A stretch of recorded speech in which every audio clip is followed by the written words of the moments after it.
the mishaps that you have personally with them, is there any one artist on their roster that you think is really doing something great right now?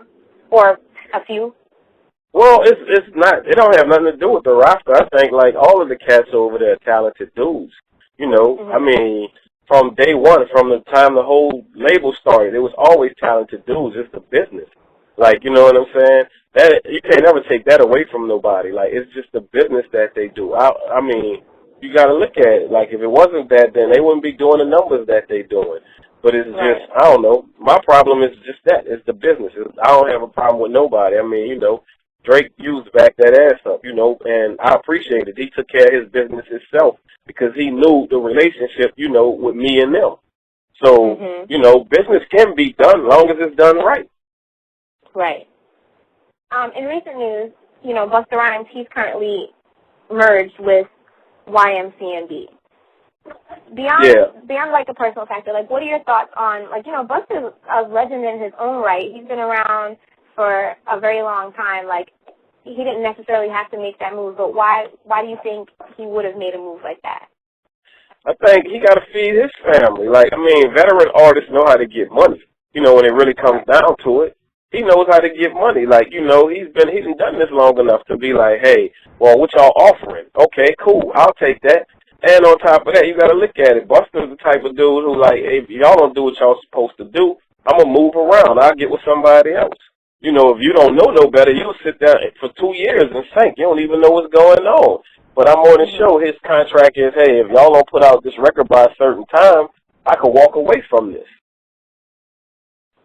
Right. So in keeping with that, it seems like, you know, QTip has also signed a deal with The Music.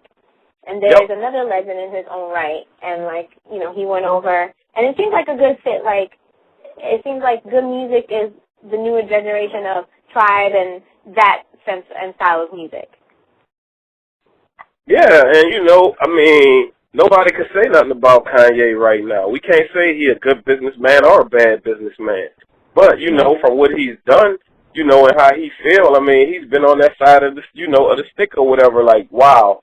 Like, I'm just trying to figure out where I fit in. So, I mean, I think Good Music is a great thing right now because he's reaching back for legends and he's doing new music. Right. So it's kind of a way of merging the two together. Exactly. You know, you got somebody like QTip who is talented or whatever, but as a veteran artist, you know, if you've been doing this as long as QTip, as long as Busta Rhymes, you know, like, it becomes numbers the older you get. It ain't about, like, what, you know, a lot of people might say, why did you do that contract? And the reality of it is it becomes numbers. It becomes like, well, you know what? This makes sense for me because this is what y'all going to give me. But if y'all don't do what y'all supposed to do, I know how to maneuver. Anything else you'd like your fans to know about? What else you're working on? Anything you can clue us in on that's kind of a secret to let out? You know, the Good Music project, you know, so look out for that. And let's get into that a little bit. You're doing some work with The Music. Yeah, that's about it, you know, and the little mixtape that I'm doing, so, you know. So can you give us, like, some little secrets about what's going to be coming out with you and Good Music? I can't because, you know, they got this whole little secretive thing, you know, about their little, you know, so I can just tell you working on a project. That's all. Okay. And I respect that, okay.